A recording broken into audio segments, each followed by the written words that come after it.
on the drive, goes inside the floor.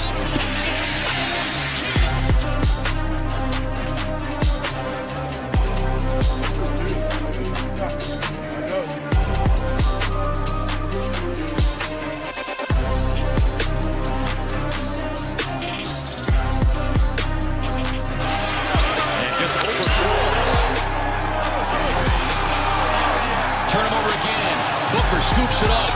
Booker brings the boom.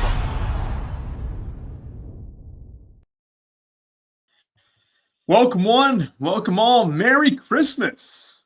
This is a fun slate of NBA games that we have here. A 5-game slate. Mangone is with me today. We're going to be talking over this NBA slate only. If you're looking for NFL stuff, I know that JSU and Tony did a show yesterday that covered the NFL slate during the first hour of their show. But first, Mangone, how are you doing today on this wonderful Christmas morning?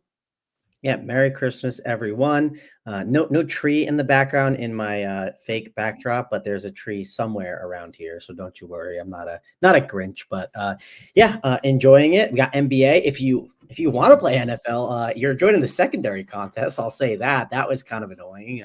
Lower prize pools, but hey, we're still out here grinding. NBA should be a lot of fun today. And listen, I saw a tweet from Jake Anderson. Like, I remember when Yahoo had $1 million prize pools in NBA. Like, let's not disrespect the NBA. This was their day. NFL is here. And yes, I'll watch NFL, but I'm kind of excited for the hoops a little bit. Like, I mean, yes, I'll watch both. I'll be back and forth. You know, if you have 2 TVs, you can easily watch both. But I'm kind of looking forward to this slate. I think it's a really fun DFS slate. I like the ones that go throughout the day too as well. I think there's like a lot of value into that. And I do think we're going to be backloaded a little bit. So that makes like swapping throughout the day interesting. So I'm super excited for this slate. I'm excited as well. I honestly will not be watching the NFL games because I hate 3 of the 4 teams, and I would rather watch basketball all day. But Mangone, I'm going to pull up SaberSim here in very shortly, and we're going to go over the game-by-game situation for each of these 5 games. We'll go ahead and just start and make sure that we can get this under an hour, and people want, rewatching it can put it on 2 times and hopefully finish this show in 30 minutes and build their lineups after spending time with the fam.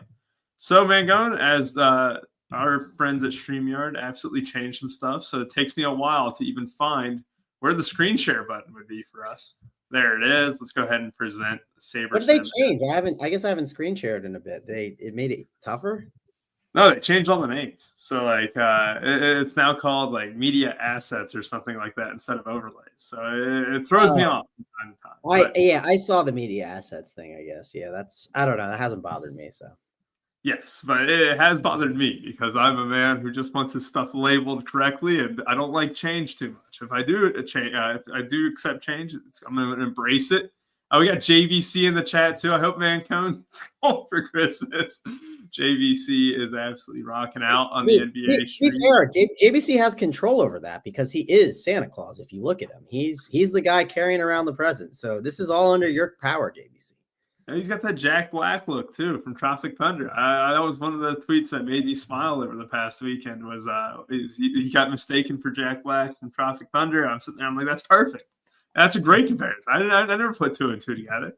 But we have NBA to talk about here, man. Going first game of the slate is a Spurs and Knicks showdown. I saw a tweet last night that said the last time these two played, Brunson dropped 61, Wemby dropped 40 and 20, and threw the game ball into the stands after a Spurs win. This game has a little bit, I wouldn't say it's any bad blood or anything like that, but it has a lot of potential here, especially with the 2 big men of Victor Wembanyama and Karl Anthony Towns, both projecting north of 50. You have Jalen Brunson, who's been a little bit inconsistent at times this year, especially at the start of the season. But overall, this is a game where, honestly, Mangone, Vassell's going to project the best. OG Anunoby, after dropping, 31 real points last game and finishing in the optimal winner on FanDuel. I know that. Ask me how I know that, Mangone. But anyway, Rubio absolutely smashed the other day. So if you don't know, he absolutely dominated the FanDuel streets. And if you want me to applaud you, Rubio, and hey, trying to go back to back, right? Big $5 over there today. Congrats to you, and I'm rooting for you again. I actually do like the price point on FanDuel much better. $5.25. They had to get that Christmas spirit with the 25 cents in there. A much easier price point to enter if you're doing MME. But also the $25 contest on DraftKings is doing just fine. And the running man, yes, those are the three teams that I hate. I'm an AFC North fan, the Bengals fan especially. So I will hate the Ravens and Pitt until I die, and the Chiefs for the next 5-6 years. But yeah, man, going like first thought on this slate here, Vassell is going to be fine chalk. Like I like him. I've always played him when he's kind of in this price tag, I would say. The big thing is just with the Spurs is honestly outside of Vassell, outside of Wemby, I really have a tough time clicking any of these names, and it goes for mostly everyone. Chris Paul's fine at 5,800. I mean, the thing with Chris Paul's minutes, though, you're never going to really get too crazy. You're never going to get really north of 30 all that often, and that seems to be the case today. Our friends at SaberSim have projected for 27 minutes. On the Knicks side of the ball, though, I mean, you have potential. You know the minutes are going to be there. What's your first read on this game with a very healthy team total here from the Knicks? Yeah, definitely a healthy team total. Also, when you mentioned the Brunson and Wemby thing, that was March 29th. I want to call that out too. So not the same teams, Rubio. At least give the context of that, please. But the two stars, they went at it. And I don't think Brunson took Wemby throwing the ball into the stands too kindly. Sure, but the problem is Cat is I don't know if Cat is the star, but Cat's doing a lot on that team. That's all I'm saying. It's definitely more of a 1A, 1B situation. I do still think Brunson is the guy, but it's clearly cutting his usage. Like it's not nothing with Cat being there. And it's not just Cat, right? You had Bridges, you had all these guys. It definitely cuts into his usage. Before, it's like, everybody, you'll appreciate this. Like Brunson was like playing 2K with just a bunch of dudes that were bad, right? Now he's playing with some better players. Like that's what it feels like. It feels like Brunson was just this guy that was the best player on the court and everyone was standing in the corner playing 2K. Now he's with a lot of other better players where he doesn't have to do everything. So, but anyways, I do think I think it's a good spot for Wemby. Like Wemby is not going to be owned, right? Like, I mean, it's a 5-game slate. So let me just pull up the ownership just to see, but he'll be 8% from our friends at Saber right now. When you look at the other studs, that just makes him a play to consider. Has to be in the conversation, no doubt. The other options, like Chris Paul, you could always make a case for, I think is like a correlation type of play. Now, as they have gotten a little bit healthier, I think it's, there's more risk to him. That's kind of the key. He's one of those plays when you play him, you understand there's a floor ceiling that's wider range of outcomes than most players. But I don't think Chris Paul is a terrible play in tournaments. Getting a little bit of exposure is not a bad idea at 5.8K. Jeremy Sochan at 6.2. I know he's played a lot better. Jeremy Sochan, I'll lean on you and see what you have to say about that. He's not someone I love. But he's someone I know Saber is going to trust a little bit because of the ceiling that he can provide for you at his price. Now, the biggest thing I want to talk about too is Devin Vassell. He is going to be a really key point on this slate. The reason why he's such a key point is he is a guy that will help you gain information on this slate, right? If we look at this slate kind of all together and just sort by projected ownership at SaberSim, he is the second highest owned guy on the slate. Tyus Jones is number 1. Vassell is 2. Naz Reid 3. Royce O'Neal 4. Jokic 5. And then Kevin Durant. So those are the top 6. As I list all those guys, there's only one guy from the first game and then a second from the other game. A lot of the guys are late. So Devin Vassell gives you a lot of information of how this chalk piece has done. He is going to be probably 40-ish%. He's 4.9K, and his minutes can be, very wide range of what they could be, right? It could be 22. It could be 33. It's not a consistent 28 or 32 across the board with him. It just depends on how he's playing. I do think this is not a bad spot for him at 4.9K. He's also guard and forward eligible, which I think matters a lot because being able to be put into multiple positions is important. Like, I'm okay fading a guy that's only shooting guard eligible sometimes because if one other shooting guard just as well, I'm not as worried about it maybe going to the guard spot or the utility spot based on the construction of the slate. When you are someone that can go into all different spots of the construction, that's where it gets a little dicier at 4.9K. When I ran the Sims, it liked Vassell still. And I think it's because of the reasons I just mentioned. He's a value. You gain information with him. And if I gain the information and he does well, I can eat chalk. I also don't have to. If he does bad, I could swap off it and change to something different. Like let's say I have Naz Reid in my lineup with Vassell. I can get off of Nas Reed in that second game, right? There's a lot of, it's really, you can play it a lot of different ways, Rubio. You can eat chalk and make a decision to make pivots, or you can play someone like Wemby and then pivot if he goes bad, right, to a different player. Like if you have a Kevin Durant on there, make the Kevin Durant Jason Tatum and move things around. Or you can, fade it. There's a lot of ways to go. I am leaning on playing Vassell. I think he's the best play on the Spurs. Then it's Wemby. And then I'd say Chris Paul is not a bad one. And again, I know I talked a while about that, but I think that context matters throughout the entirety of the slate. And I think you want to be thinking this way the whole way of the slate, but also trusting the optimizer. Don't completely ignore the optimizer. Continue to run stuff. When it comes to the Knicks side of the ball, Brunson feels cheap at 8K. I'll lean on you to see what you want to do with that. I do think Miles McBride is not a bad value play here. My biggest issue with Karl-Anthony Towns, he's 10.1K. I don't think he's a terrible play, but I just think there's better studs on this slate. Like I don't see myself really getting there. If I play any Nick, it's probably OG Anunoby at 5.8K. I don't think this is a bad spot for him.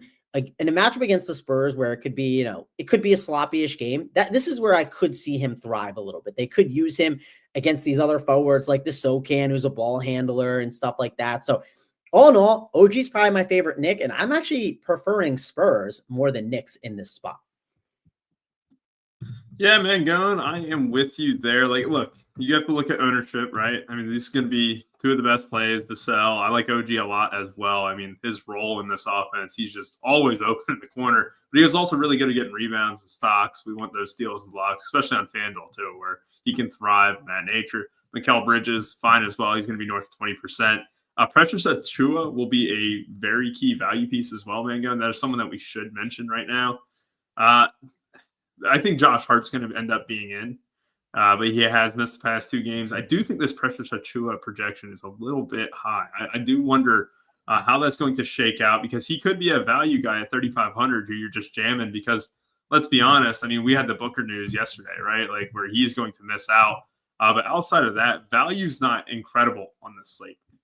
If you sort of by value here, you have Vassell, you have Reed, you have Tyus Jones, Royce O'Neal and stuff, but really no one in the 3K range. And that's why Achiuwa kind of pops a little bit. So I'm kind of curious to see how that will shake out. You mentioned, playing Vassell. If you're playing him early here, it's good. I think he's good chalk. I don't mind the price tag at all at 4,900. But you also have to be, kind of mention the Celtics situation. I think all three of these guys are going to be in. But the fact is, all three of these guys are questionable too. So you want to leave spots maybe for that Celtics game as well, which will be key. You don't want to lock too much stuff up at noon.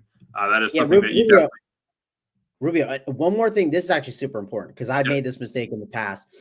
If you are someone that is like, oh, I'm playing Kevin Durant, like he's locked in my lineup, like you need to tell yourself that now, because like Nas Reed is a great example. He's probably not someone that's locked in your lineup, but he's a good value on this slate. If you play him and then you get news the Celtics are out, well, you're going to be like, oh, I need to pivot to Jaylen Brown. How do I get to Jaylen Brown?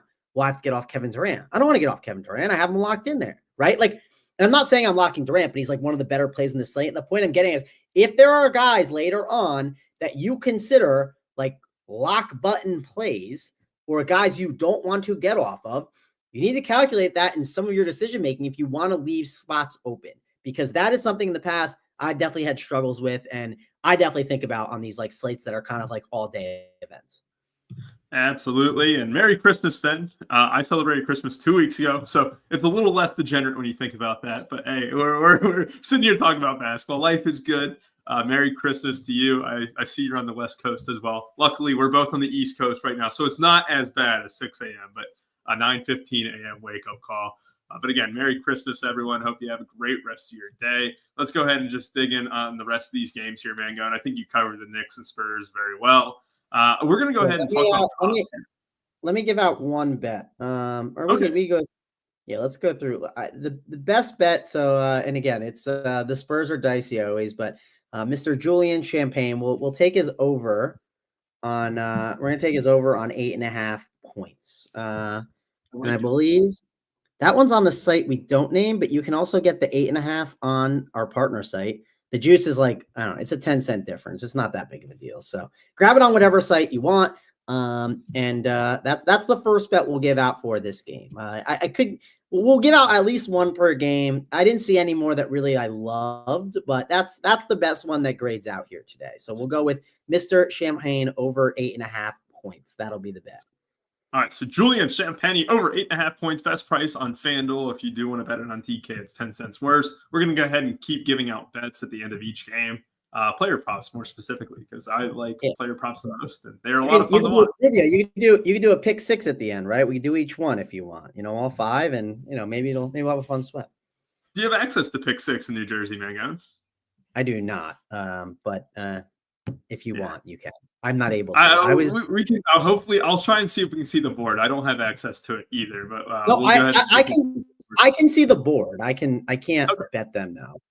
I did bet them in. I did bet them in Nashville, and it was fun. I had a tackles one that should have won. I was very annoyed by that, but it is what it is. I think I'll be able to do pick six in a couple months, but we'll see. That'll be fun. And again, code RPS15, 15% off your first purchase here at Run for Your Sports, the website. Where you can get access to a bevy of content, not only for the NBA slate today, but also the NFL slate as well. We'll have showdown. And they have a free one. They're giving out a free Curry pick. So it's called a click here for Curry Gimme pick. So if you want the Curry Gimme pick, head on over to DK Pick 6. Did you see the promo on DraftKings today, Van Gogh? The King of the Court promo is now $2 million for Christmas Day. We'll have to see. At the end of this show, we'll have to pick your King of the Court here, $2 million. I think it's a minimum $5 bet as well that you'll want to place to be able to get to qualify for that bet. The winner of the King of the Court can have a huge free bet. You were a recipient of one of those free bets recently that was a very big chop. What was it? It was James Harden, and I got like a 1.1K in bets, so that was pretty nice. I'm going to do the King of the Court. I still haven't placed the wager, so we'll definitely look at that as we keep going throughout the slate. I don't see any Kings of the Courts in Spurs and Knicks. I don't think that'll be where my pick comes from. Sounds good. And again, that free bet promotion from DraftKings with the King of the Court is one of the best promos in the industry. Make sure you get in. If you're even doing just one prop at all, you can throw it on a guy you don't really care for, or you can just take an easy over or easy under. Lay the juice if you want. It is worth it just to qualify for that King of the Court bet. All right, Wolves, Mavericks.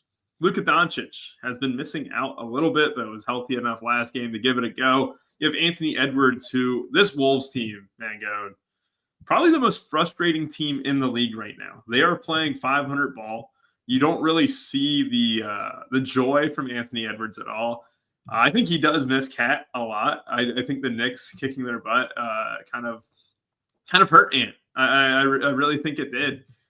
You also have to look at it too, where Gobert's fine at 6,200, but outside of like Naz Reid and Anthony Edwards, and I guess you can throw in Gobert, Randall's fine at 7,100. This is just a lifeless team, man. And it's a low team total as well. It's the second lowest on the entire slate. Randall did fine last game. You have guys like Naz Reid who ended up, missing out just for a little bit of time there in the second quarter at the last game.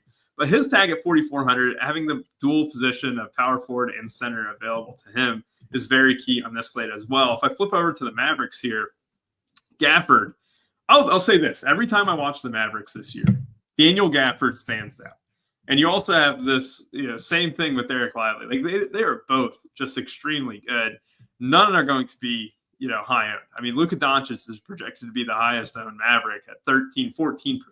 That is incredibly low. You go to the Wolves side, you have 7 guys who are going to be double-digit ownership is what Sabre is projecting for right now. Complete different, kind of parallel on each side here. When you look at this game here, what are you going to do with it? More specifically, the Wolves and Mavericks. I want to hear your thoughts on Naz Reid, because we just talked about Vassell, who I thought was good chalk. Naz Reid is kind of in the same ballpark, but the power forward and center spots are always valuable, especially on Christmas Day, though. Yeah, this is definitely a game. Like, I think there's a lot of plays that you can make a case for. I'm not going to say they're all super strong, but there's a lot that you can definitely argue for. And it's mainly because the Wolves they're underpriced, right, Rubio? Like, in general, they're just underpriced. And I'm not saying you have to play like one Wolf on every team, but when you run stuff, you are going to get a lot of wolves, and you're going to be you might be surprised by that.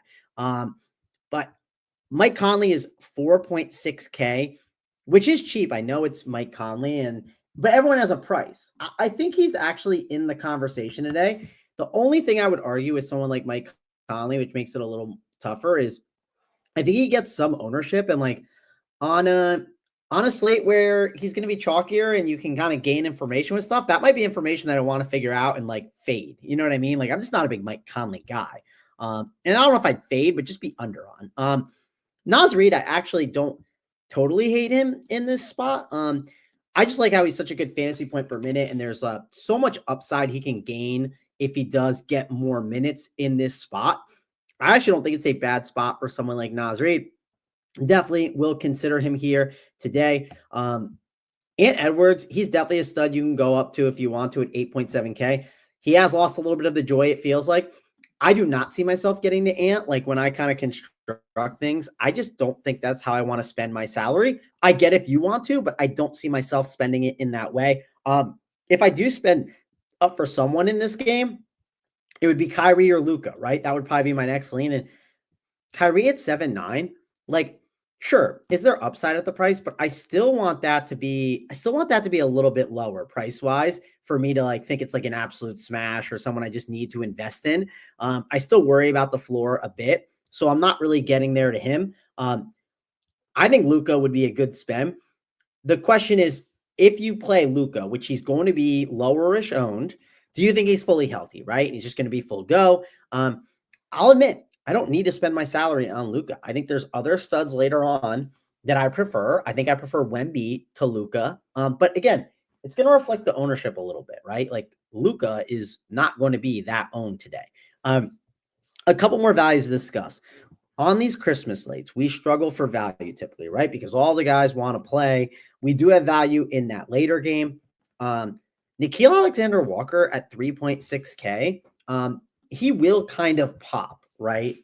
Especially if you want to get more stars and scrubs build. I know Tony talked about this a little bit on the other show, but like, one thing on Christmas, stars do show out, right? Like, we are going to get some guys with some big games. We saw the Luka, I think that was I don't want to bring up I know you shipped the other day, but you had a slate where Luka went absolutely ham and you almost won all the money on that free FanDuel slate from many years ago. But you remember, Rubio, that was, he went off, right? Like, he had a huge game.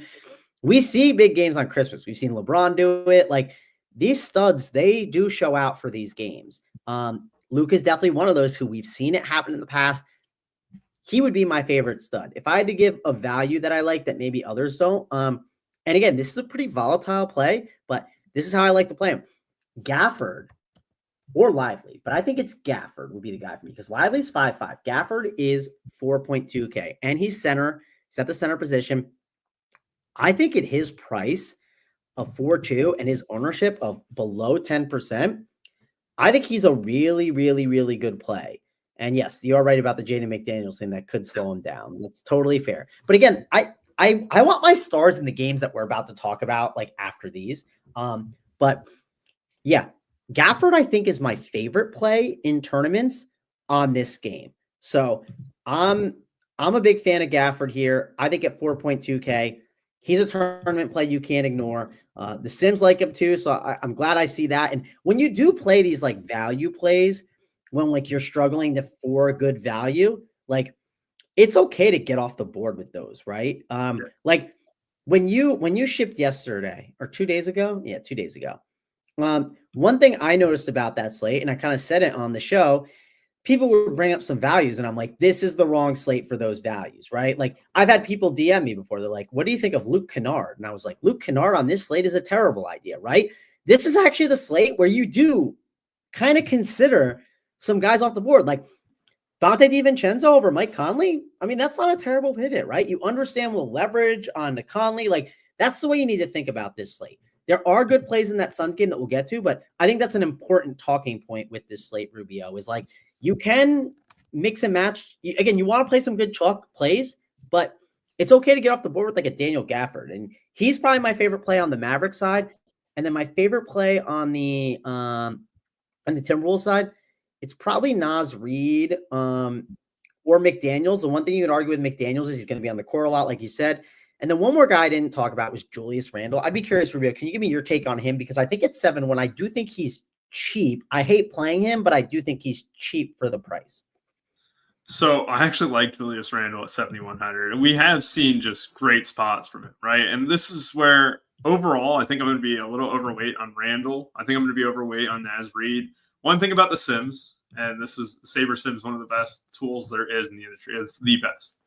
They love Naz Reid because his 99th percentile projection is extremely good for a man of his price, 4,400. He has many paths to where he can get more minutes. It's Gobert foul trouble, it's Randle foul trouble, or it's just him playing really well. Naz Reid's going to be a guy I get overweight on, but like you have to look at Julius Randle. He was also a part of that winning lineup 2 days ago. But I really just like what he can do consistently. You know that he's going to shoot the rock. I mean, he's all about his numbers. The Timberwolves may suck, but hey, he's going to get his 20 and 7. Last game, he went 19, 13, and 7. It was against weak Hawks team, but he's also just been super consistent, man. 16, 7, 6, 24, 5, and 3. Like, he's got 3 straight games, albeit 3 straight losses, where he's just getting his numbers, and he's always been like that. I mean, he had 8 turnovers, which is very concerning on a site like FanDuel and stuff. But overall, like, Randle's going to be a guy where I'm going to be very high on. I think Naz Reid, a guy I'm going to be very high on. I like what you said about Gafford, too. Another guy, the 99th percentile projection on him is extremely good, right? Like, look, that's 99 percentile is basically a 1% outcome, right? But it's like 6-7 points higher than Jaden McDaniels. So I will be high on those high upside plays, right? Who have paths to seeing the court a little bit more than usual. And that would take foul trouble. That would take external factors. If I was talking about single entry, though, like Naz Reid would probably fit the bill the most. Julius Randle and Gafford kind of in that second tier. But you're exactly right. Like, the Gafford price is cheap. The ownership here is interesting, too, because every Christmas, there's a guy who goes off in the early games, and you're just like, I wish I had him. Like, it usually is someone kind of off the board. I think, 2 years ago? It was like Mitch Robinson. You also have to look like just when you view the slate as a whole, right? And we already did this, looking at value and stuff. Not a ton of guys in that 3K range. So going into that lower 4K range with a guy like Gafford and stuff is perfectly fine. The problem is you don't want to waste those center spots too early. If you're playing a guy like Jokic, that leaves you only one other center spot too. Which, honestly, if you look at it's the Lakers, it's the Warriors, it's the Suns, you might not have as huge of an issue using the center position as usual on a big slate. So I might that's what's keeping his ownership down, Rubio. Like, to call it out, that is keeping Gafford's ownership down. Is all the ownership gravitating towards Jokic there? Like I said, the build that's the most common today, I think, is Jokic, Kevin Durant. Like, people always like to know what's the most common stud combination. I believe it's that. Would you agree?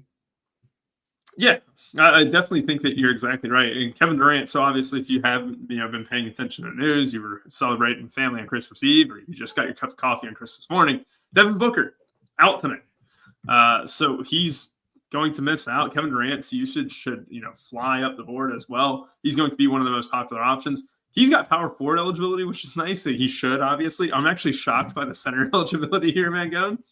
I don't see him playing much center tonight against Jokic. But this will also be an interesting one that we get to a little bit later on, because you have to look at it here. Nurkic, he was supplanted by Nikola Jokic, right? He's got some beef with Jokic. It's one of those like untalked about beefs, but he doesn't like Jokic too much. He always gives him his best shot. You'll see a lot of Nurkic tonight, and Plumlee mix in to throw at Jokic here. But yeah, let's go back to this Wolves and Mavs game.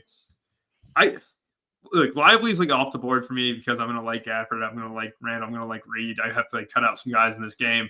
Your take on Nickeil Alexander-Walker also intrigued me too. Look, it's not a sexy play by any means, but if you told me 19 or 20 from him, which is in the realm of possibilities, projections 18 using the Run for Your Sports projections, you have a lot of, I would say, options afterwards, right? Like, you can spend up for studs. You might have a sell in the first game. You might have a total of 8,500 wrapped up in the first 2 games here. That's a fun path to have all the studs at your disposal and hopefully have 2 good performances in the bag. I like him for tournaments.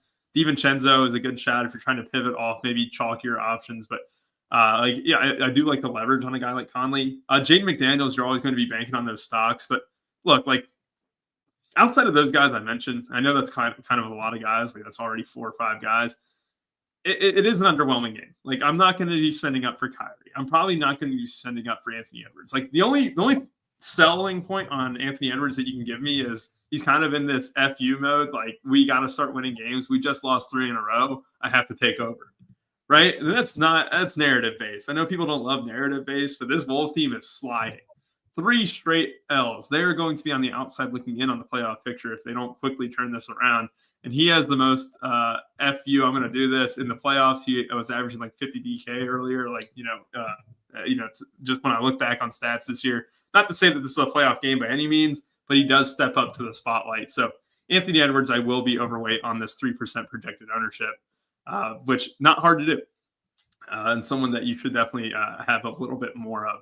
Anything else to add here, Mangone, or should we just jump straight into the prop here that you may like from this one? Yeah. The other thing with Nickeil Alexander-Walker, why is he a good play? The positions, right? You can play him guard, forward, right? He fits into a lot of builds. So that's another thing that I think is important to know. Yeah, I do have a couple bets. We're putting them in now. So we got one on the site that shall not be named. I don't know why I can't bet it. I guess it's looking for my location. That's not good. But yeah, it's not loading. Well, it's Gafford over 15.5 rebounds and points, which I think that's pretty good, Rubio, right? I like the over there. And then the other one, you're going to like this. We just talked about this is on DK. So hashtag DK partner, DraftKings.com. We are going to bet, and I'm logging in, trying to get my location checked. So I'm stalling. I know this is riveting TV, but we are going with Nickeil Alexander-Walker's over on 8.5 points. So that's the bet. And also another thing with Nickeil that's nice is when they played against the Mavericks, right? They needed him, right? They're going to use his defense against the Kyrie and Luke combination. So he's definitely of value for this team. So I will be putting an over on points for Nickeil Alexander-Walker. It will not be my king of the court bet, so do not use your king of the court on that, please. That would be dumb. Don't use it on Gafford and Nickeil Alexander-Walker, please. So just to be clear, Mangone, Daniel Gafford over 15.5 points and rebounds, and then Nickeil Alexander over 8.5 points. Is that correct? Those are the 2 bets. We got them in. All right, perfect. Posted those into the chat here on the YouTube channel. So if you did want to check it out, sorry for the spacing on it. It looks spaced out because apparently it doesn't do that. So yeah, over 15.5 points and rebounds for Gafford, and then over 8.5 points for Nickeil Alexander-Walker for those who are interested in some prop betting today. Let's go ahead and move on to a Jason Tatum team that Jason Tatum getting ruled out 60 seconds before lock even, or just getting removed from the starting lineup. You know, the worst part about that, Mangone, is I completely didn't react to that. And I just assumed that the updated lineup note already had Tatum in there, and I couldn't figure out why. I just did a really you couldn't react to it. It was impossible. I mean, it was you were building MME, right? You could not react to it. I'll say this. I was on the show. We had a couple members, and this is why I'll tout the product at Run Pure Sports, the Up to Lock show. I don't know if we were free or premium, but this is why the Up to Lock show is great. We had one member, at least I know specifically, he had Jason Tatum in his lineup, and he was like, I said, I said, Tatum is out, and there was 50 seconds to react to it. He got Tatum out, he put Shea in, and he wouldn't have cashed. I don't think he shipped the GPP, but he got top 10 or pretty high up there, which, that's huge to be able to get that rather than just bageling and having a really miserable night. If you were MMEing, it was damn near impossible to get the Tatum stuff adjusted unless you were kind of on your page and really changing it and had a quick trigger finger. But if you were hand building, you were able to slightly change it. Like JSU, for example, he was top 10 in the $15. And I know that was one of his 3 teams, and he put Jaylen Brown in there. He got him in there at below 1%. So it definitely mattered. I do agree with you. I think all these guys play, but I guess keep going with this game. But I think that's a great reason to sign up at Rump. Yeah, absolutely. RPS 15% off your first purchase here at Run Pure Sports. Choke Hold'em, why does Gafford project so well today? Look, he's cheap. I mean, that's basically it. And you're getting a ton on savers because his 99th percentile is very, very stout. He's got past getting more minutes. Last game dropped at 23-5. The game before that at 13-6-2. He's just got upside for that price. He's got a decent floor too. He's always going to do well when he's actually on the court. If you even get north of 20 minutes today, you can get a little bit spicy at that price. Mangone, the big thing with this game is look at the ownership. 2 guys projected for double-digit ownership, which is crazy. Joel Embiid, 9,500, fresh off getting ejected last game, being in the news cycle there as well. That was a very interesting one. But also I have to recognize, this is super cheap for Joel Embiid. Like I cannot believe that he's going to be this low owned. I know the season has been incredibly rough for Joel Embiid, but we're kind of getting into the point. I know the Celtics defense is very good and all that, but this is getting to a point of a price tag where I just gotta be entertained by. Like, look, he's played 2 full games since what is that, November 30th? Even since the start of December, he's played 2 games more than 30 minutes. In those 2 games, he played more than 30 minutes, though. He's gotten above 50 DK by quite a bit. He's got great upside at 9,500. He might be my favorite stud from this one. The big thing to note, too, on the Celtics, we do have a little bit of a wait and see as the projections, his ownership just now updated. Can you believe that? So we only have one guy now projected for double-digit ownership in this game. That's Jason Tatum. The thing with the Celtics, let's go ahead and isolate to the Celtics here. 3 guys questionable. Drew Holiday, Derek White, Jason Tatum. Jason Tatum was removed from the starting lineup about 6:58 or whatever. 6:59, and what that ended up being was him missing out in the game, getting ruled out at halftime, which was frustrating to many of us. But at 9,800, you're going to have to keep track of his status. Obviously, if he's out, you'll love a guy like Jaylen Brown, who absolutely went off last game, and all these guys get bumps. Man, I'm going to be operating like they're in. I mean, the great thing about SaberSim is they have a great late swap tool, and if you're only playing 1 or 2 lineups anyway, too, you can just kind of sit and react to this news, right? You're probably going to have a lot of ownership in that Suns game, in that Nuggets game, and you're probably going to have maybe a guy from the Lakers Warriors too. Like, you're going to have the ability to kind of late stack and still be able to react to this Boston Celtics news. Obviously, if any of these guys miss, that would bring in Peyton Pritchard, Sam Hauser, Al Horford into the mix, and it would very much shake up the slate as things stand. But, Mango, when you look at this game, are you as high on it as the field is, which is a very, very low bar, or do you think it's got some potential? Yeah, so it's a game that not a lot of people are going to. I'm not saying I want to game stack it up, but I think you should argue that this game is going under owned and you should want to get a little overweight on it in tournaments. Listen, the Celtics, they are hard to predict, but if you're MMEing, I think you have to consider these plays.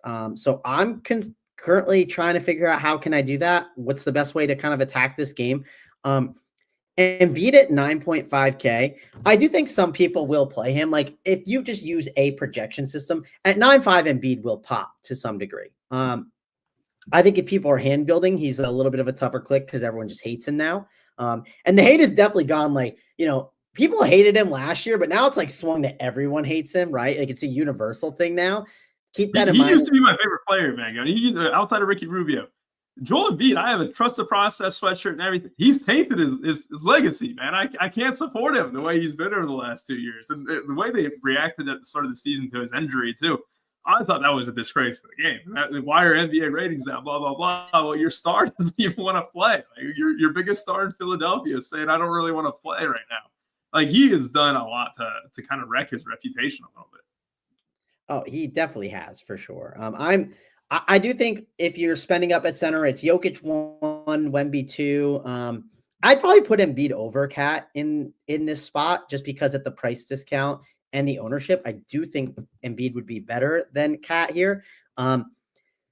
Tatum is the guy I'm kind of really intrigued by. I know, Jace, you talked him up on the show yesterday.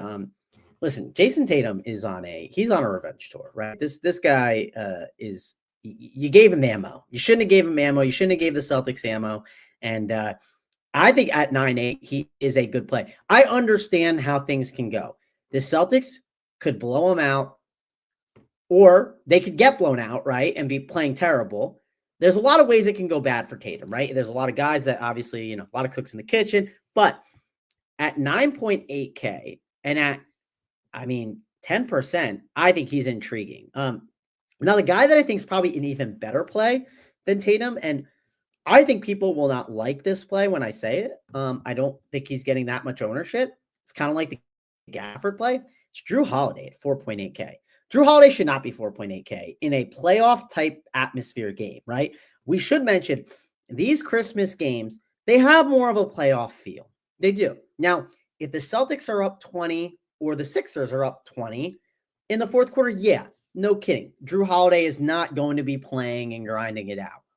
But I really do think Drew Holiday at 4.8 is too cheap for someone that is a starter that's going to be needed on the court, and he's going to be chasing around Maxey. a great reason for Jaden McDaniels today is because he's going to be on the court a ton guarding Luka, right? They need Drew Holiday in this spot on Maxey. He is going to be a key. So I like the price a lot for Drew Holiday at 4.8. He is someone that is definitely on my radar today. So I'm a Drew Holiday fan. I actually think he is my favorite play in this game, followed by Tatum. And then probably if I have to pick a Sixer, it's Embiid, but I really don't want to play any Sixers. Like I'm not interested in them. So it's really just looking at the Celtics. I should call out Porzingis. I think he does have upside at 7.3, but my favorite plays are Drew Holiday and probably Jason Tatum. You could make a case for Jaylen Brown. Like I totally get it. But those are kind of the two guys I want to key in on right now. Yeah, and Mr. Patrick Rice, I don't think that happens unless one of those main guys miss, right? And I think this is kind of a spot, too. If you just look at what the Sixers are running, right? Like, if you just look at the starting line, you got Tyrese Maxey, Paul George, Joel Embiid is the main three, and then you have guys like Oubre and Caleb Martin and stuff. I don't think it would even be Horford. I think you have a decent chance it could be Hauser, but at the same time, that's just speculation. We will have news well before that game starts, right? Like, after the Minnesota game, I would assume. So it's one of those things too, where like, I don't even think Horford would start if Tatum missed again, even though that was what happened last game. It could be a guy like Hauser in this spot, but it's going to be an interesting one. I mean, the Celtics have so many bodies, and this is such a deep team as well. Like you just have to look at it that way, where they can do whatever they want.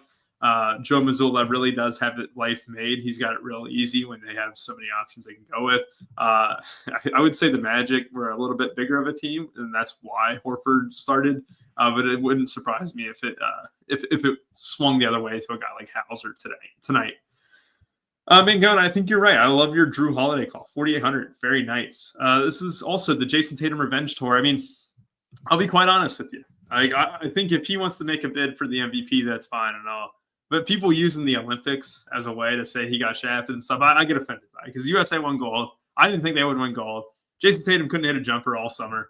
And you know what? If he felt like he should have been on the court, he should have been hitting his shots, right? And so I do like this magical chip on his shoulder. He won an NBA title. He won a gold medal, and he still thinks everyone hates him. But hey, that's going to produce fantasy points, which it clearly has this season. He's been absolutely smoking as well. I don't mind it at all, but I do just find it funny that he's just got this chip on his shoulder from being benched during the Olympics because he couldn't hit a jump shot. But Jaylen Brown, intriguing at under 8K. But again, this is a wait and see for the Celtics. Like I said, I think all three of these guys are going to be in who are all questionable right now. If any of them miss, though, I would be overweight. Hell, I would be overweight on Pritchard if any of these guys miss. Even at 5,700, it would be really easy to get over the field on him. You also have guys like Kristaps Porzingis who would benefit, Jaylen Brown, Sam Hauser, like I said, he could possibly start. This is just one of those teams where I feel like I'll be even with the field, maybe a little bit higher on guys like Drew Holiday, Kristaps, and Tatum. But overall, like it is just a Celtic side. I mean, I think Embiid would be the one guy who I'm going to definitely be overweight on. But I don't like Maxey at 8,400. That's an inflated tag against a really good defense. Paul George at 8,100. He's the third best player in that team. And he's also, he can disappear at times for an entire half. And really, I think Caleb Martin might be a guy I get of. I mean, look at this ownership van guy is like 6%. But that's only because of the 3,800 price tag, and he's forward eligible. Like, it's fine. I mean, he projects really well using the Run Pure Sports projections, but it's one of those things where I just want to be cautious with everyone on the Sixers outside of Joel Embiid, who I'll definitely be overweight on. Props. Did you get any props for this one here, Mangone? The Sixers and Celtics? Yeah, yeah, it's not my favorite ones, but we'll go with this one. I don't know what's popping, so it is what it is. You probably, if I gave you 10 guesses, Rubio, I don't think you would get it. But it is Peyton Pritchard's over on rebounds. We are taking that. Yes, you would have never gotten it. It's 3.5. I don't know. We'll see. So we threw it in there. So we have his over on rebounds. Over 3.5 rebounds. Yeah, the juice is minus. You can get plus 106 or minus 105. I definitely like the plus 106. Yeah. Whatever. Yeah. Well, I did because I don't know. My site that shall not be named that sucks is not working. I don't know. It's being weird. So I just did the other one. I gave up. Close that app, reopen it, or turn off the phone and back on. I know what you mean. The site that shall not be named, FanDuel. Okay. If I wasn't on a show, I would, but it's just being annoying. So whatever. All right, let's move on. Lakers and Warriors. We were pacing just about an hour here. We're doing well on time, man. Go. Reeves had a big usage rate last game. It was kind of impressive to see. He still went under his points prop. He had 12 points last game, but he was kind of racking up all the other stats. 6,100 is an intriguing tag. Seems like every Christmas I say, like, oh, I'm not going to play LeBron this year. And then he comes in at 9,300. You're just like, well, maybe I got to play LeBron this year. It feels like they make LeBron affordable on Christmas Day every single year. And obviously he plays every single Christmas. This is going to be an intriguing game, too, because you look at ownership. This one shocked me. Trace Jackson Davis, 30% ownership. Reeves, 25. LeBron, AD, all in the teens. Podziemski in the teens as well. The one guy that you don't see is Stephen Curry, who's all the way down at 3% or whatever. I think this has been one of the worst stretches of Stephen Curry's career. I think this Warriors team is also kind of broken as well. You can kind of throw them into the same boat as the Wolves, except I think obviously the expectations are a little bit lower. But the way the Warriors started the season, a lot of people are like, oh, man, maybe the Warriors are back. They're not back. They suck. I mean, they're probably one of the least enjoyable teams to watch. When Stephen Curry's not out in the court, it's horrible. Like, I genuinely don't want to watch him. Dennis Schroeder being added to the Knicks doesn't help anything. You just look at the usage rate. Like, it's Curry, and then good luck guessing who is going to produce. I mean, I don't like playing Wiggins at 5,900, especially when you have guys like Schroeder entering the lineup. You have Podziemski at 4,200, which is fine. But let's be honest, I don't think they even like playing Podziemski. Like, he's just been very mediocre. I think there's a fractured locker room as well. I don't think anyone really likes playing with one another. Outside of TJD, Stephen Curry, and I think that's it on the Warriors side for me, man. I don't think I'm really going to approach Wiggins or Schroeder or Podziemski, despite being double-digit owned. It's just that's it for me on the Warriors, right? On the Lakers side of the ball, LeBron, AD, both affordable. I mean, these are good price tags for LeBron and AD. Austin Reeves is 6,100 as well. Like, these are three guys I can get behind. Max Christie had an amazing game last time out. I think he had like 16 real points in the middle of the fourth quarter the last time I checked, which was very impressive for him. I don't know if I would go that route, but there is options here down low with the Lakers. I just have more interest, though, with this big three from them than I do with anyone on the Warriors. What do you think here? All right, let's start with, can you sort by salary in this game? Yes. Okay. I want to look at the 99 percentile outcome for Steph Curry. That's what I want to see. Because, Rubio, I agree with you. I do not like playing Steph Curry, but I'm just going to pull up his game logs to make the case for him, right? I doubt I'm actually playing him, but the one thing I just think is important to mention with Curry is, everyone's talking about how bad he's been, but dude, like 32, then 56, right? 10, 53, 37, 50, 31, 50. Like, the whole point of him is he is a volatile player. Like, that is how he is. And that's what you're getting with someone like Steph Curry. This has also been with Dennis Schroeder back. So I want to look at the 99% out 70. 90, 7 below 99. LeBron, 13 below AD. Wow. So it's actually below those guys. I'm pretty surprised it's that much lower. Because that's like not who like Curry is, like a very that's actually surprising. That's why I wanted to look at it. And my big issue I'm having with Curry too, just to call this out, is 8-9 is kind of pricey. I see people in the chat saying he should be 7K.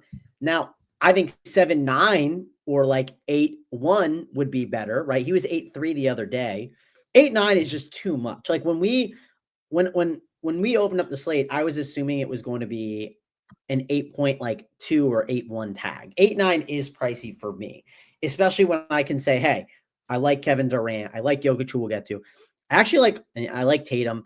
I actually like LeBron and AD a lot more than Curry here in this spot. And that's another reason why, hey, might be a little bit harder to get to end up going a Gafford or Jokic, because AD is a really great play too. Like, AD could absolutely dominate here in this matchup. So could LeBron at 9-3. So these are two plays I like. My lean is to maybe lean more into LeBron, just because I know it's Christmas Day and he obviously wants to have a big day. So my lean is that. I think Draymond Green at 6'4", the only way I would want to play him is if I played Curry as well, because of the correlation of it going really, really great. Listen, Mr. Cathelza, I think I got it. I think that's a good way. I'd say this real quick on Curry. Like, yeah. I like him, man, but God, this Warriors team is terrible. Curry doesn't look like he enjoys playing basketball right now, too. That's what's concerning for me, man. 8,900 is a tall tag. I want to get overweight on a lot of studs and stuff, but Curry's a guy I just can't. I genuinely can't. It doesn't take much to get overweight, but man, I don't know, man. I'm out on Curry, to be honest. You want him or don't? I'm out. I don't want. Yeah, my real problem is the price. But because like I really think like if he was 7-9, dude, you are playing for the big outcomes from him, right? And at a price of 7-9 or 8K, like you'd be down to sign up for that. And if he got you 15, he got you 15. But I don't need to play Curry. I like some of the other studs that we'll get to.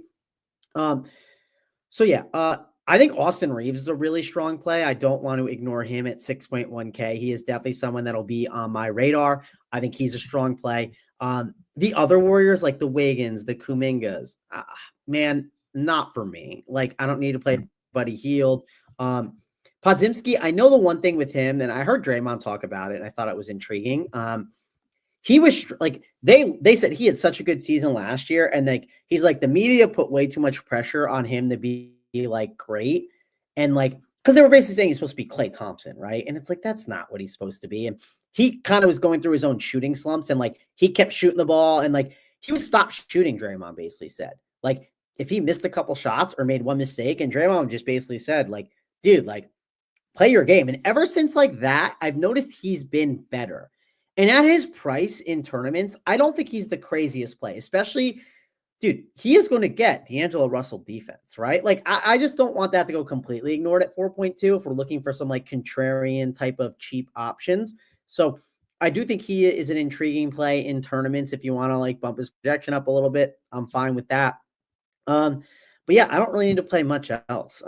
Maybe if I did play one other Warrior besides Curry, maybe it'd be Wiggins at 5'9", but like I don't need to waste like, I don't need to waste some of my plays. You know what I'm saying? Like I want to maybe get overweight in other spots on this slate. That's why I talked about, hey, we might need to like a couple of these Spurs values. We might need to like some of these Timberwolves plays because yes, I like this and I like the studs in that last game, but this next game we're going to talk about is the game that we really have to figure out what we're doing with the ownership.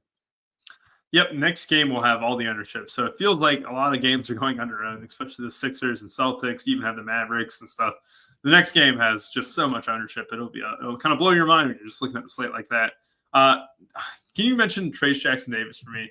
This is one where I'm kind of in between Mangum because he's the most popular play on this entire slate, or in this game, I should say. Sorry. Look, I like TJD. Obviously, we know him from college. He was stat stuffer there. He's a stat stuffer here in the NBA as well. The big thing for him, he's got 3 straight games of 20 minutes or more. The last 2 games, he's absolutely crushed. I think he had almost 30 fantasy points in the last 2. Especially just 2 games ago against the Wolves, he absolutely went off. He went above 30 and beyond. TJD, good chalk or bad chalk at 4,100 here, Mango? I would say bad.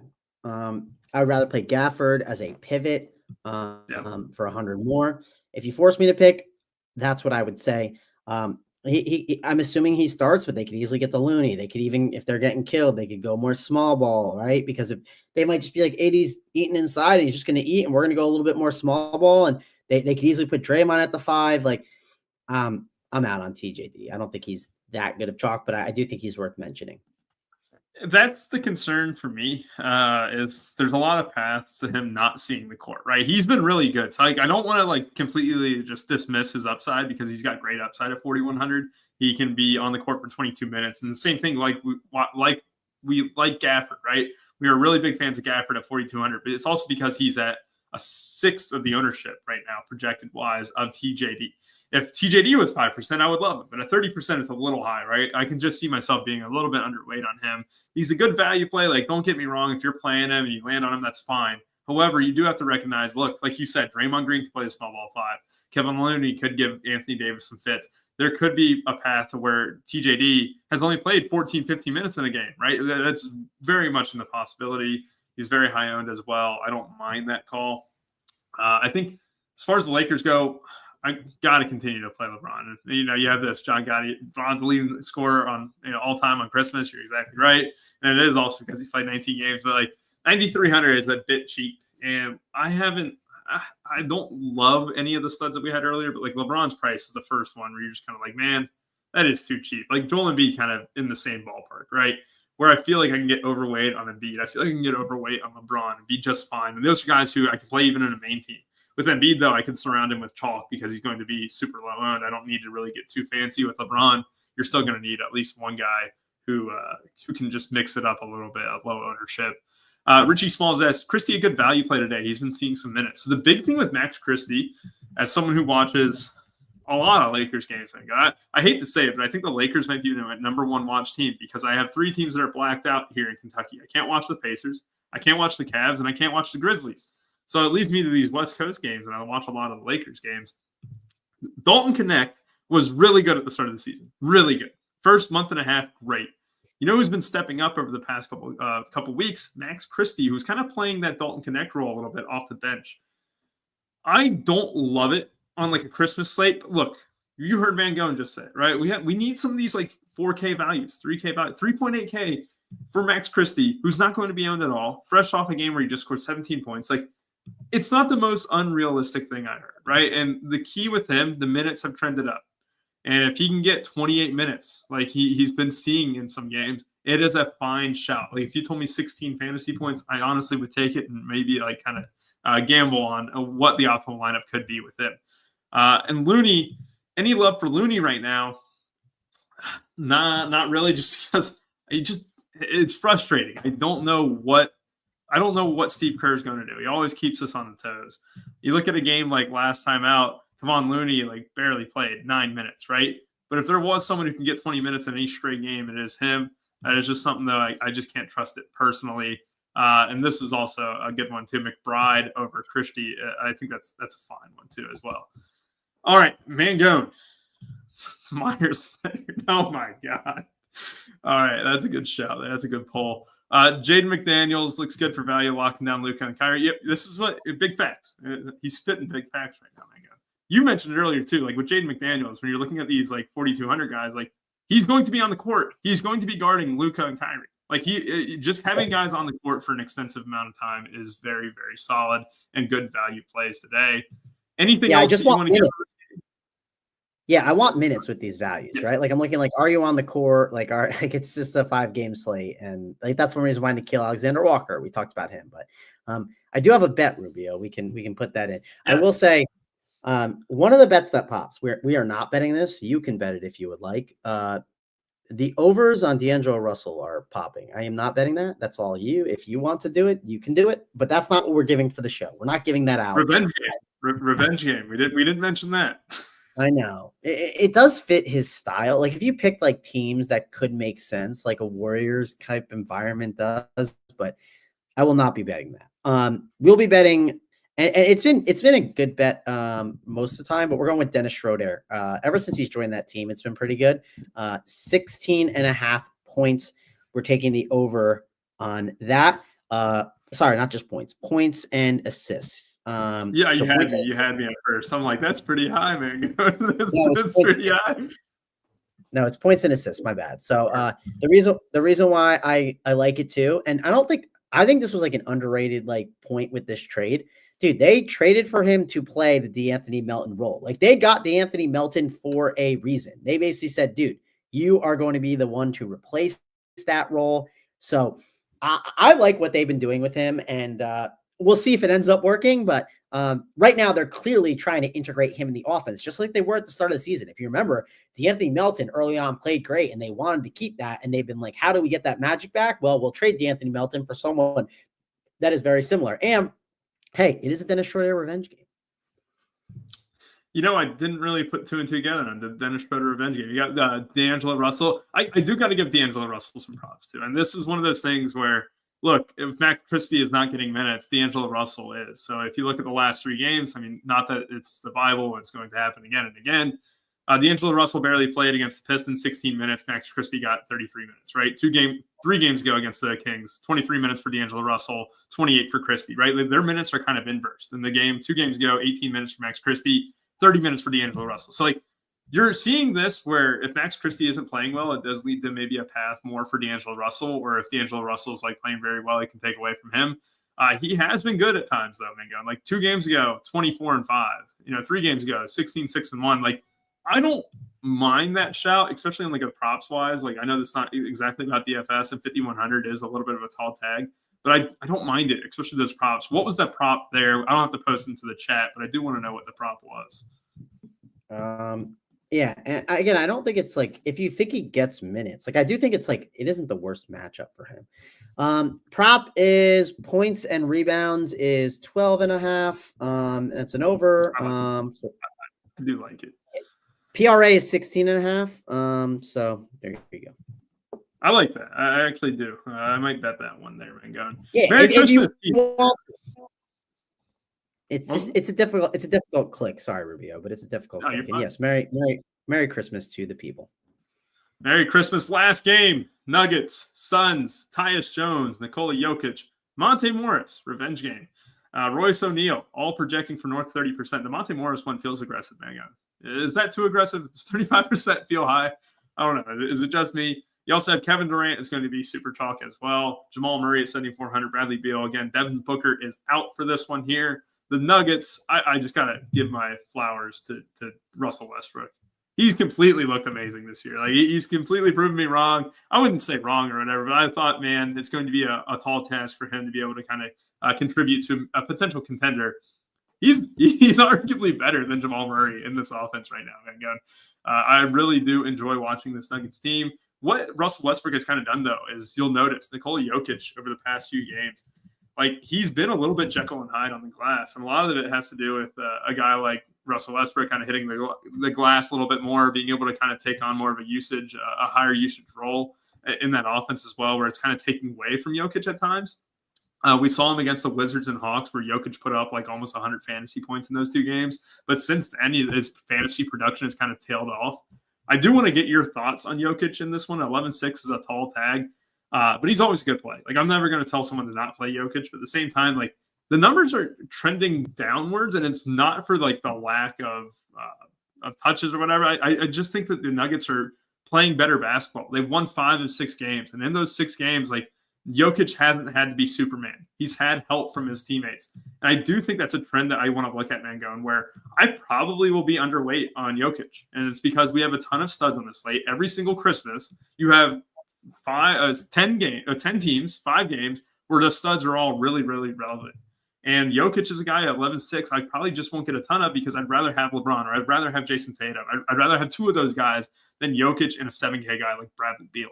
So Jokic, his numbers trending down. I'm going to kind of bank on them playing a little bit more team basketball. You know, Russell Westbrook coming off the bench, playing very, very well.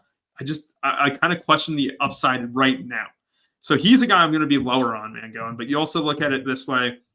Tyus Jones, great click, 5,200. I don't mind Bradley Beal, even though I might have just dissed him at 7,200.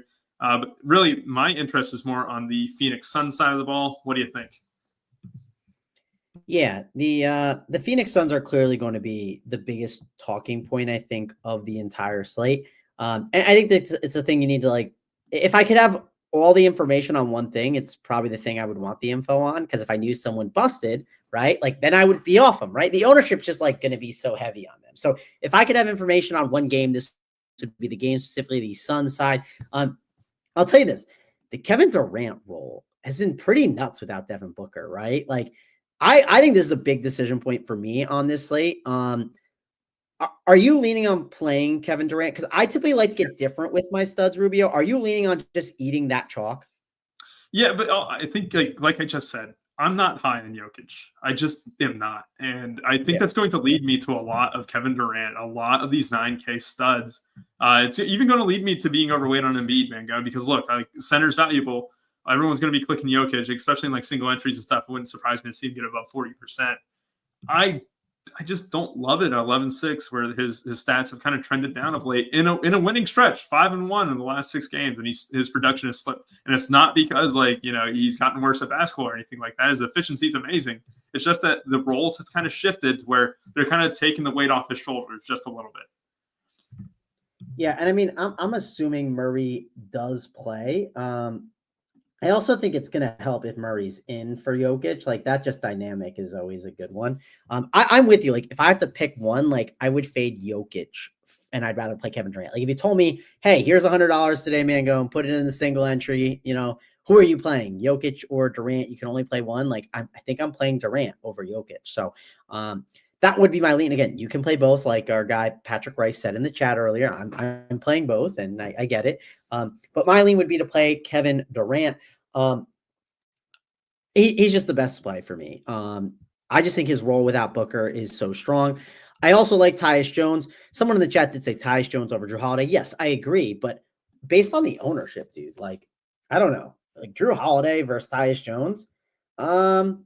If you told me the ownership gap is going to be what it is, where I'm getting Tyus Jones at 36% and Drew Holiday at like 8%. I think Drew Holiday is a better play. I'll just call that out, right? If we're just talking based on the ownership. But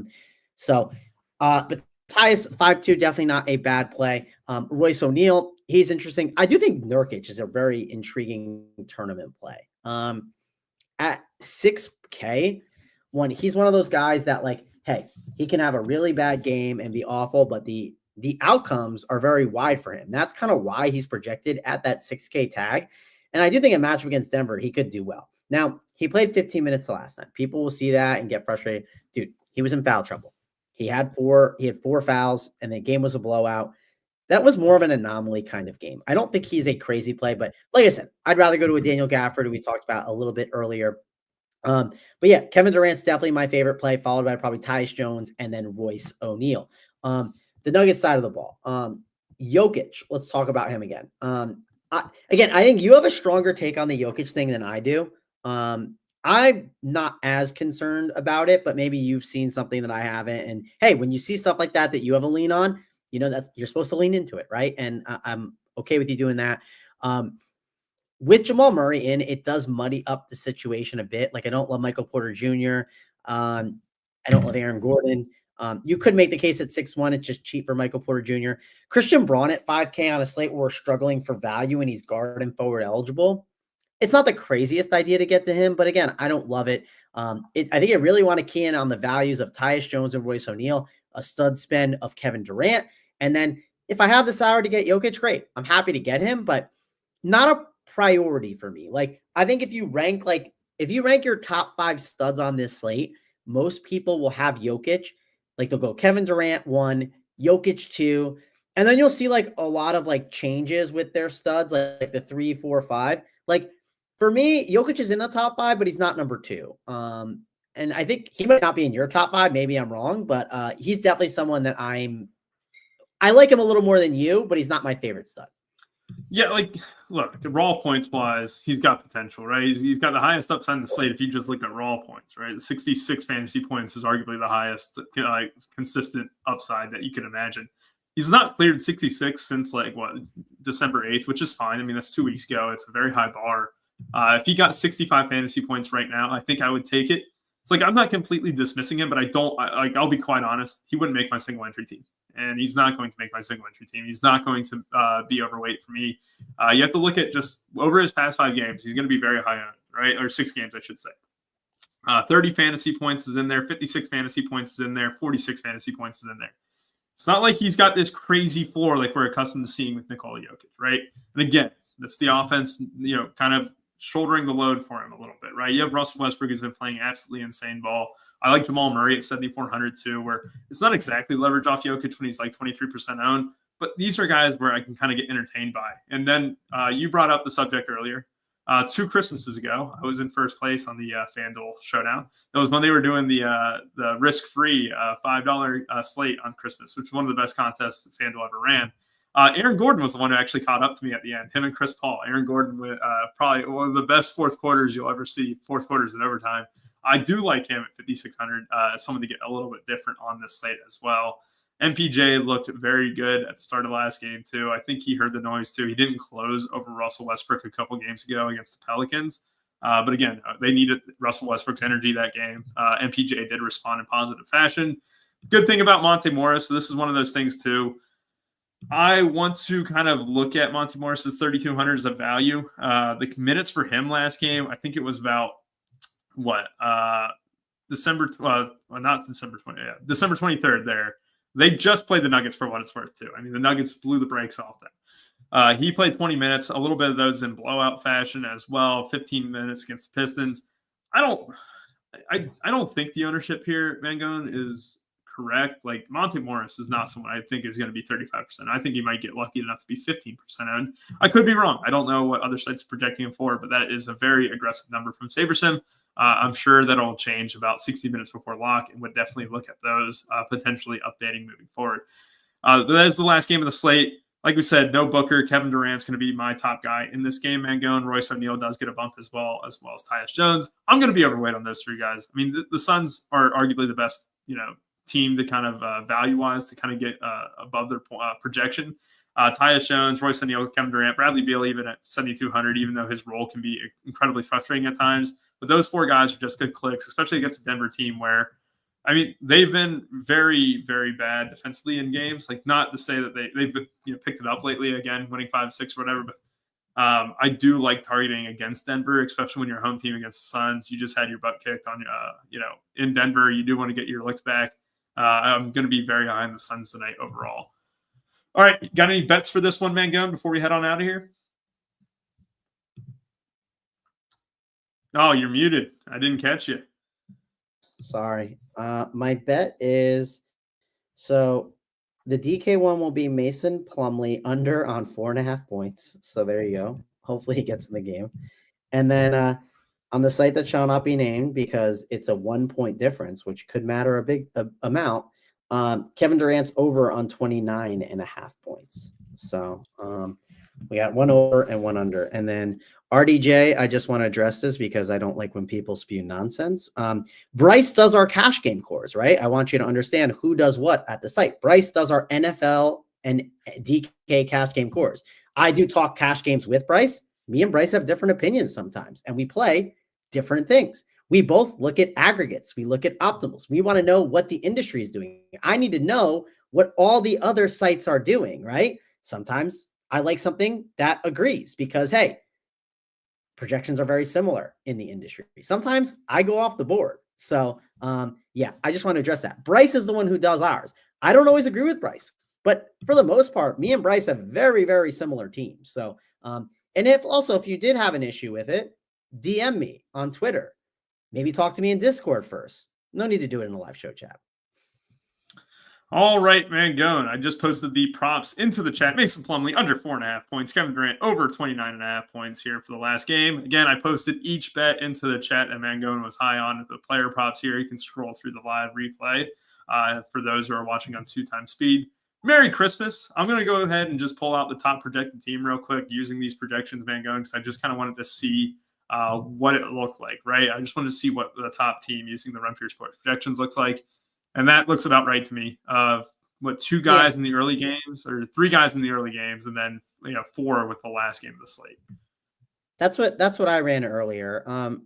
I don't mind that team. I still want a better mix. Like I'm trying to let me look and see when I ran the Sims, because that was top projected, right? Yes. When I ran the Sims, what's the difference? Oh, I got Precious Achua. I don't like that. I did a rerun based on ownership and everything. I do get, actually, this team's crazy. I didn't even realize this is the first team. Dude, my first team goes Anthony Davis, Kevin Durant, and Jokic. That's like crazy. It jams in some gross plays. Like this is not good.